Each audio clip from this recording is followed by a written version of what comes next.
South Korea's defense ministry warns any nuclear attack by North Korea will result in the end of the regime, responding to the North's nuclear threats against a U.S. nuclear-armed submarine visiting the South. The government and the ruling party expand tax breaks for companies reshoring to South Korea as they come up with a tax code revision. The famous Boryeong Mud Festival is back in Korea's Chungcheongnam-do province. We take you to that very site this evening where a variety of events take place. It's July 21st, 2023. This is News Center. Good evening. Thank you for joining us. I'm Yoon Jung-min. We begin this evening with a strong warning coming from South Korea's defense ministry. It says any nuclear attack by North Korea will result in the end of the regime, responding to the North's nuclear threats against a U.S. nuclear-armed submarine arriving in the South. Lee Soo-jin reports. South Korea's defense ministry responded to North Korea's warning of nuclear retaliation with a warning of its own on Friday.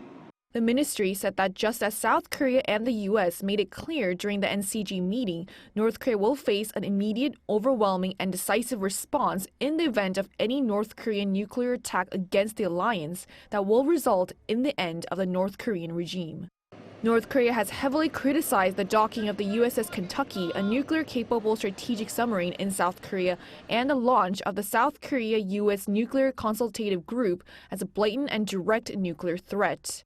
North Korea's Defense Minister Kang Sun-nam, in a press statement released by North Korea's state-run Korea Central News Agency on Thursday, called the situation the most serious stage of the U.S. planning and executing a nuclear strike against DPRK.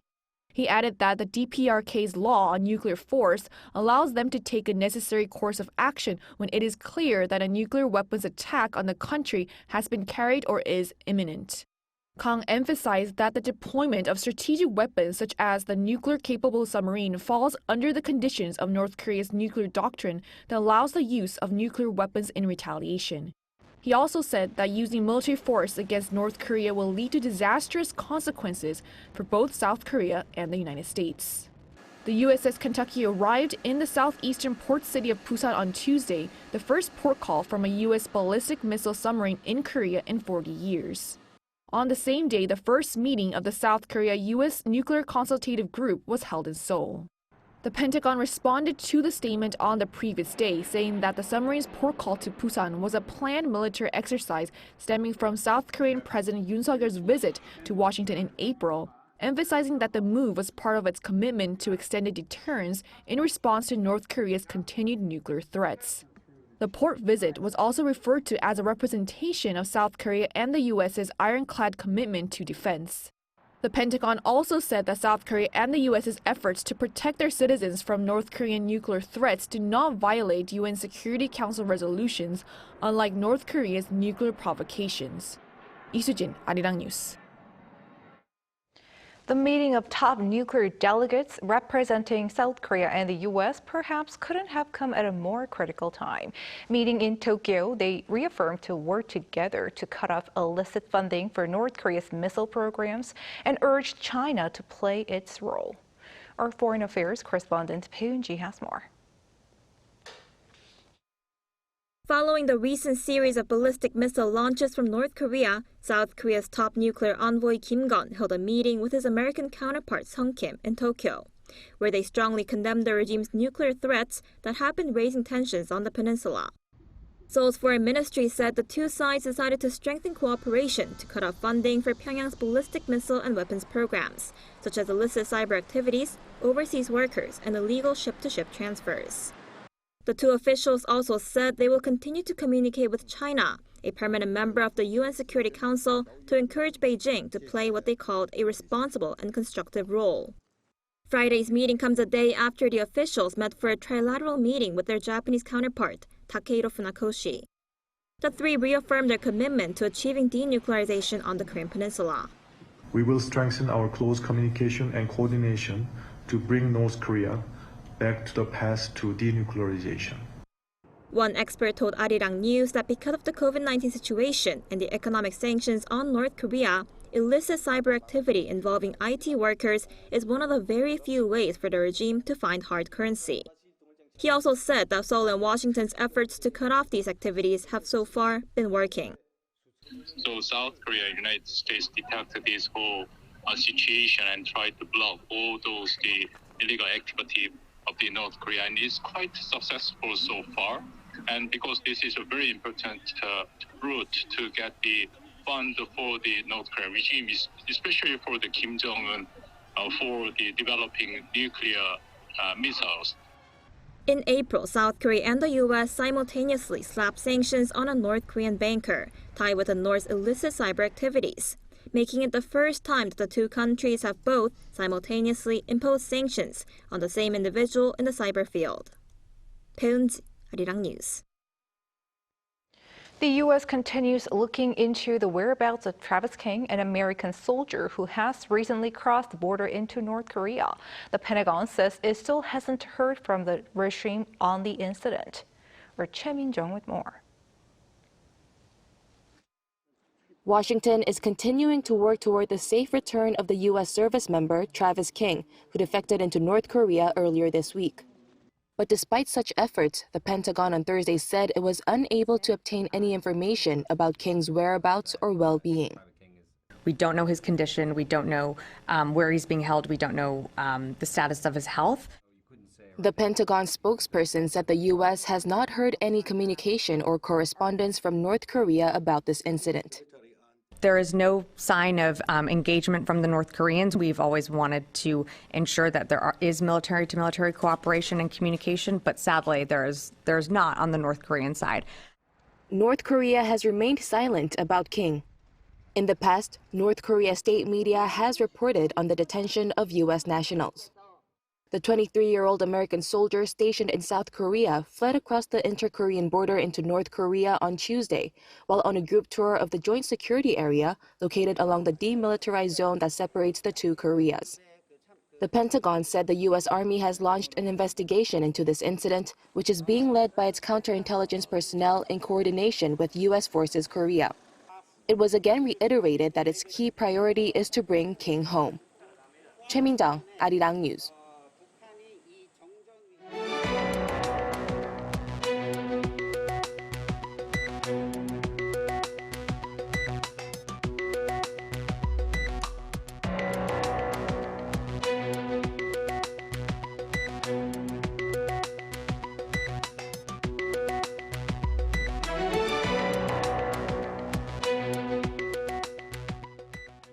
The Korean government and the ruling party agreed to expand tax breaks for companies reshoring to South Korea as they discuss new tax code changes this week. More tax benefits are also in store for employees of small and medium-sized businesses. Our issue has all the details. The ruling People Power Party and the government held a meeting to discuss new tax law changes for 2023 and said there will be expanded benefits for companies that located production facilities overseas but have since reshored to South Korea. This was announced by the PPP on Friday based on the results of the meeting held 2 days ago. Chief Policymaker Park Tae-chul, the chair of the National Assembly Strategy and Finance Committee PPP Representative Yoo Sung-gul, and officials from the Ministry of Finance participated in the meeting. The participants recommended the government extend the tax reduction periods for reshoring companies to 10 years, up from the current 7 years. At the moment, companies can receive a 100% income and corporate tax exemption for the first 5 years after their return, followed by a 50% reduction for the next 2 years. The new plan expands the 100% exemption to 7 years and 50% for the following 3 years. The PPP also called for income tax reductions for young people working at small and medium-sized businesses and small restaurants, business owners, farmers and fishermen, among others, in need of help after struggling financially during the pandemic.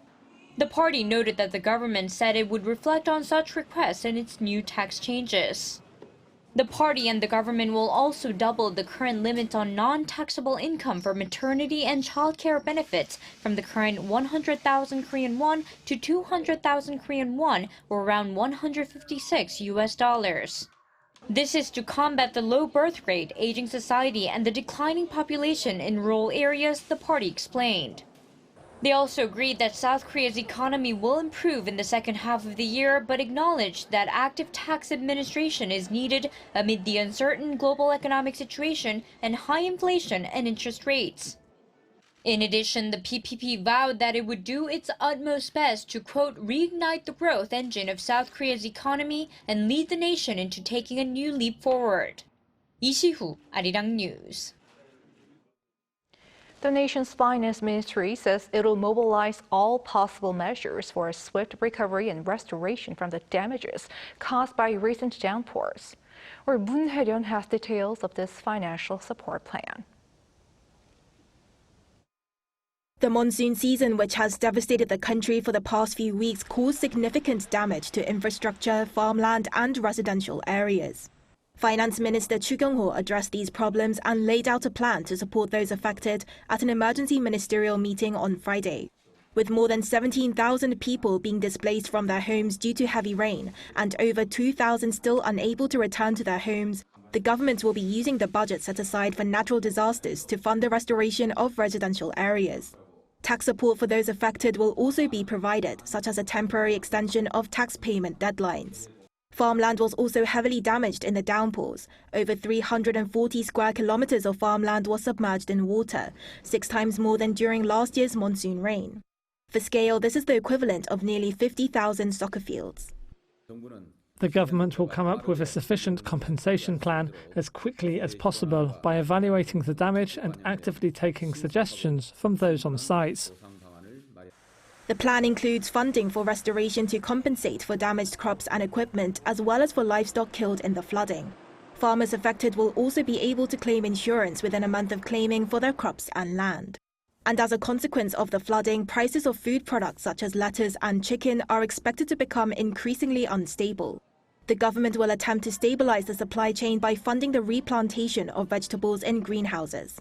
A tariff rate quota will also be introduced for 30,000 tons of chicken by August, along with the importation of 5 million fertilized chicken eggs and funding of around $62 million to increase stocks of chicks. Furthermore, people will be able to enjoy up to 30% discounted prices for products affected by the rainfall until the supply chain has been stabilized. Moon Hae-ryun, Arirang News. South Korea's exports continue to face a challenge following sluggish shipments and a continued weakness in China-bound shipments. According to the Korea Customs Service, exports for the first 20 days of July were valued at around $31.2 billion, down more than 15% compared to a year ago. Should this trend continue for the rest of the month, it'll mark the 10th consecutive monthly fall in overseas shipments. The Trade Ministry said on Friday that exports to China and ASEAN nations dropped over 20% in the first half of the year. On the other hand, shipments to the U.S. and EU saw a slight increase. China-bound exports dropped mainly in the IT sector, such as chips and displays, while car exports drove the rising shipments to the U.S. and EU. South Korea is now back on Japan's so-called whitelist of trusted trading partners 4 years after it was removed. Japan's public broadcaster NHK reported that the government there had finalized the process of reinstating Korea as a Group A nation on its whitelist, and the resultant preferential export treatment went into effect as of Friday. This follows a series of recent summits between the leaders of South Korea and Japan. Seoul restored Tokyo to its list of preferred trading partners back in April in response to Japan removing export curbs on 3 key materials for semiconductor and display manufacturing. The trade dispute was fueled by a 2019 court ruling in Korea, ordering Japanese companies to compensate victims of forced labor before and during World War II. In Ukraine, the southern city of Odessa has come under intense air assaults by Russia in recent days following Moscow pulling out of Ukraine Green Deal. Kyiv says Russia has been striking infrastructure associated with grain exports. Or Lee Seung-jae has the latest. Ukraine is struggling to defend its southern city of Odessa following 3 consecutive nights of attacks. According to Ukrainian Air Force, it destroyed just 5 of 19 cruise missiles overnight into Thursday, a far lower success rate compared to previous attacks targeting Kyiv. Ukrainian officials say it's due to less advanced defense systems operating in the southern regions of the country. The Russian Defense Ministry says these strikes were retaliation for the Ukraine's attack on the Crimean Bridge earlier this week, adding it targeted facilities linked with Ukraine's seaborne attack drones. However, Ukraine has refuted the claims, saying Moscow is targeting civilian infrastructure associated with grain exports, especially as it refused to renew its grains export agreement on Monday. Among the buildings damaged in the attack on Odessa was the Chinese Consulate General. A Ukrainian Foreign Ministry spokesperson said it's assessing the extent of the damage and offering any assistance needed. And according to UN spokesperson Stefan Dujarric, UN Secretary General Antonio Guterres has strongly condemned the sustained attack on Odessa. The spokesperson added that the attacks have consequences well beyond Ukraine, as a negative impact on global wheat and corn prices is already being seen. Meanwhile, the U.S. sanctioned more than 120 Russian and Kyrgyzstan firms on Thursday for what it said were their contributions to Russia's war on Ukraine. The U.S. State Department said the latest move would further cut off Russia's access to critical raw and manufactured materials, which finance the production of weapons. Also included in the list of those sanctioned is a North Korean who supported the Wagner Group by helping with the shipping of weapons to the mercenary group. Lee Seung-jae, Arirang News.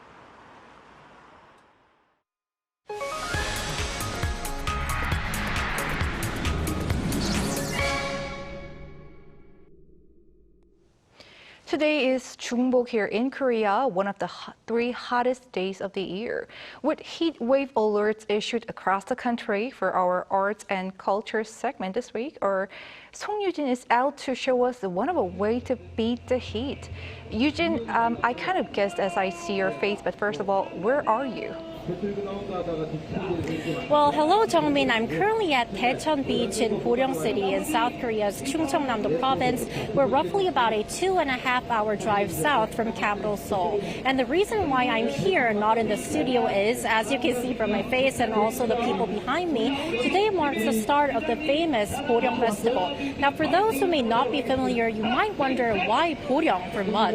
And that's because this coastal city in Korea is famous for its sea mud that's really rich in minerals, known to be great for your skin, hence the Mud Festival. Now, to talk about the history of this festival a little bit, it first started small back in 1998 as part of the city's efforts to really promote its mud-related businesses like mud cosmetics. But over the years, it has grown into one of the most well-known and one of the most cherished summer festivals here in Korea, attracting more than 46 million people over the past 25 years. Now, this year's edition officially began this morning, a little before 10 a.m. And although we are heading into the evening now, the atmosphere is still brimming with a lot of excitement. Let's first take a listen to what some of the excited visitors had to say. Our summer vacation just started and we found that the Boryeong Mud Festival starts today, so we headed over here. I'm so excited because there's tons of hands-on experiences to enjoy. It was a great time. It's a lot of fun. We came here yesterday and we went on the beach and saw stuff there, and now we're doing the mud stuff, and then later on it'll be the music. It'll be a great time. No wonder it was named one of the Asia's top 3 major festivals by the International Festivals and Events Association. And as this is the first mud festival without any social distancing rules.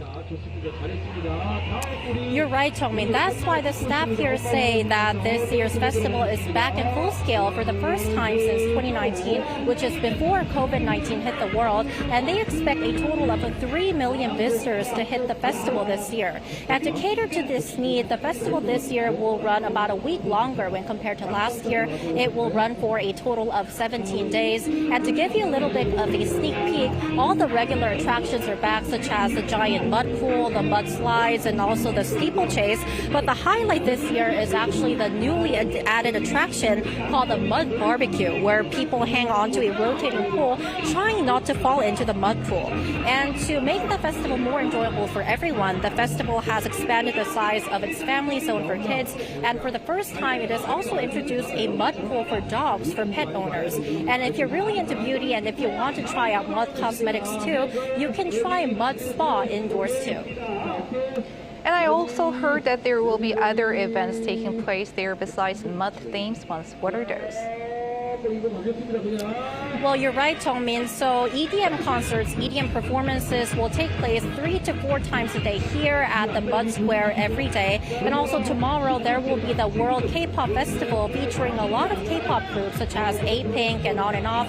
And I really want to point out that the festival decided to make this concert free of charge to really show its support to all those who were affected by the heavy torrential downpours that caused a lot of damage, pounding the country this week.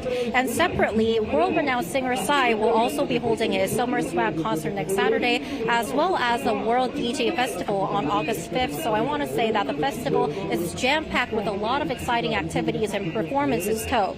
So if you're interested, you can find more information or purchase tickets at the festival's official website. And for our international viewers, interpretation services are also available in English, Chinese, and Japanese.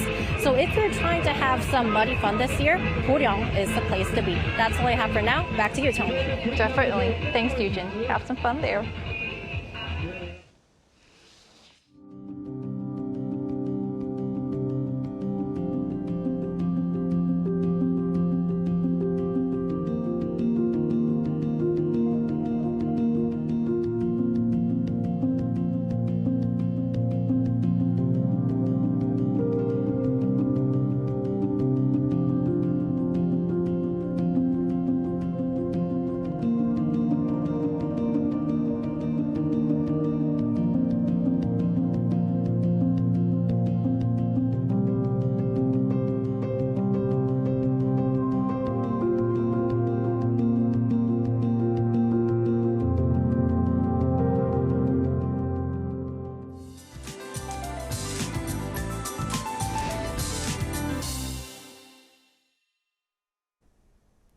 Sweltering conditions once again prevailed here in South Korea. Heatwave advisories are currently in place for most inland regions. Parts of the Seoul metropolitan area and Gangwon-do province are especially hot with warnings in place.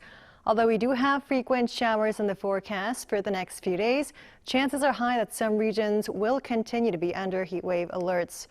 Another round of monsoon rain will sweep across the nation tomorrow. The monsoonal rain front is quite powerful, and this will bring long spells of showers until Monday. Please be extra prepared beforehand as local downpours are possible. As for the amount of rainfall, northern Gyeonggi-do province and Jeju Island will see heavy rain of up to 150 millimeters. The Seoul metropolitan area and Gangwon-do province will see up to 100. Morning temperatures will be a couple degrees higher tomorrow. Seoul will start off at 25 degrees Celsius. Rainy spells will dominate for the daytime. Highs in Seoul will get up to 32, Gwangju 27, Daegu and Gyeongju will be reaching 30 degrees. The capital region will see showers coming and going until next Wednesday. That's all for now, and here are the weather conditions around the world.